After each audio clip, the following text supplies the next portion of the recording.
The problem here is the Democrats, this is their Watergate moment. Who knew it and when? I've been talking about this for more than a year with my interactions with this president.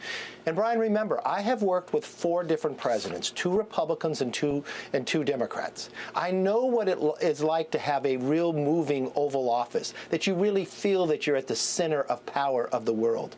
At Joe Biden's, you never felt that way. They have known this entire time. Well, that's former Speaker Kevin McCarthy slamming Democrats for their silence on President Biden's apparent decline, calling it their Watergate moment. Our next guest is calling for oversight hearings to find out who knew about the president's issues before the debate, especially focusing on Vice President Harris. Joining me now, Congressman Chip Roy. Congressman, great to see you this morning. You know, I don't know that former Speaker McCarthy is being 100% honest there. I do remember him talking about Joe Biden when he was Speaker being sharp. Now, I just bring that up because I want honesty from everyone on this. This is a national security issue that demands accountability. And I would be curious what you can accomplish, Congressman, in a House Oversight Committee. I mean, we need to name names. Well, Will, great to be on. Look, I think actually Kevin is exactly right. And he did mention in the past the significant mental decline of President Biden. But the key here is that we now see right before us, the entire world saw laid before us, his incapacity. This is a man who has the nuclear codes. This is a man who has to go negotiate with foreign countries, and he's the commander-in-chief of the United States Armed Forces. I don't think this is a tough question. This is why I introduced a resolution calling on Vice President Harris to invoke the 25th Amendment. But it is also why we should have hearings about what did the Vice President know? What did Jill Biden know? What did the rest of the White House staff know? What did fellow Democrats know? We now know there seems to be evidence that they've had some sort of medical experts, Parkinson's experts and so forth, come into the White House. You've got the staff saying that you didn't have a mental exam or a test or a health report or something after the debate. Then you've got the president himself saying he did. The president keeps messing up statements even after the debate. This is something that goes to the heart of our national security. There's a reason that we don't have a committee. And you'll notice Jay Johnson and other Democrats are now calling on, hey, guys, don't worry about it. There's a bunch of people around the president. And they're basically saying we should have a president by committee. That is unacceptable. Our founders rejected it.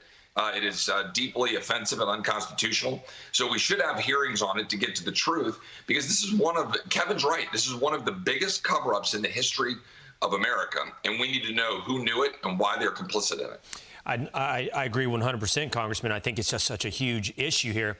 And I don't know, but I mean, Ron Klain, you name the advisors who've had close proximity to Joe Biden that could have told the truth, or at the very least, by the way, not lied about such an issue of such import to national security. But I want to focus in on someone you're mentioning. I did yesterday as well, which is Kamala Harris. Like, if this is a thing that happens and we just move on to Kamala Harris as the candidate for president, I don't know that we can do so without holding her accountable for perpetuating this scandal, this cover-up on America. Well, no, you're exactly right, Will. And as a fellow Texan, you'll appreciate it if my voice is a little groggy. It's because I was at Lukenbach, Texas last night for a July 4th There we show. go. And I bring that up because a whole lot of fellow Texans, I represent Lukenbach, they were coming up to me and saying, Congressman Roy, thank you for introducing the 25th Amendment resolution, because we can't do anything in Congress to actually invoke the 25th, but we can speak out on behalf of our people. And they were thanking me for that and thanking me for raising the questions about Kamala Harris. The truth matters. When you seek the truth, you can win, and you can win minds and hearts of the American people, and it's actually better for the country.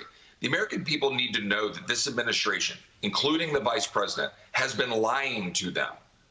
They have been lying to them about issue after issue, whether it's Ukraine, whether it's the Russian hoax, whether it's the state of the president's mental health. Yes. Go down the list. COVID.